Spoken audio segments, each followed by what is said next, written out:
The man facing the most serious charge in connection with the January 6th insurrection is expected to seek his release from jail tomorrow. Oath Keepers founder Stewart Rhodes and 10 others are charged with seditious conspiracy for their alleged roles in the riot. Rhodes has pleaded not guilty to this and the other charges he faces. The Justice Department accuses him of creating a plot to block the transfer of presidential power by force. CBS News congressional correspondent Scott MacFarlane is following all of this. He joins us now with new original reporting. Scott, you've spoken with attorneys and you've reviewed, hundreds of pages of court filings. What have you learned is likely to happen tomorrow? Jericka, this could be the highest stakes hearing so far in this sweeping 700-plus defendant U.S. Capitol riot prosecution. Stewart Rhodes, the founder of the Oath Keepers, is going to ask for his release from jail. He's going to make a series of arguments, according to his lawyers and according to the court filings. He'll argue that he was there January 6th in or near Washington, D.C., and that the Oath Keepers were there as a defensive, protective force there to help guard VIPs, including those on the Trump stage at the White House Ellipse, and the Latinos for Trump, and Ali Alexander, a key figure from January 6th. They're also going to argue, and Rhodes will likely argue, that the staged guns that were nearby on January 6th, the so-called quick reaction force of guns in Virginia, were there just in case Donald Trump invoked the Insurrection Act. Rhodes will argue because he didn't. The guns were stood down and everybody went home. And he'll say no laws were broken. But here's the argument we're drilling down into this afternoon.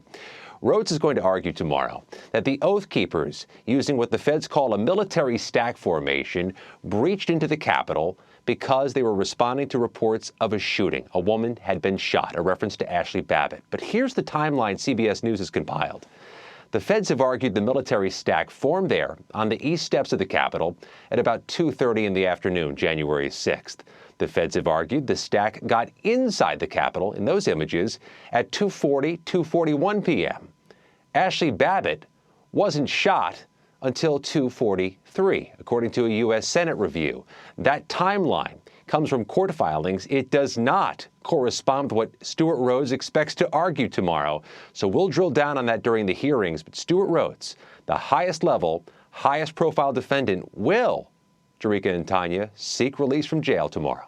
And Scott, we know that you have been following many of these cases very closely, especially the Oath Keepers. Hundreds of people have been charged at this point. But what makes this case so uniquely important? The charge is so provocative, Tanya. Seditious conspiracy. The prosecutors have said in so many words, this group, Stewart Rhodes and about 10 others, hatched a plan to attack the Capitol and hatched a plan to block the peaceful transfer of power. All of the other defendants are watching this case. Any vulnerability, any loss by the prosecutors in this case cost them leverage as they handle the mid-tier and lower-tier defendants.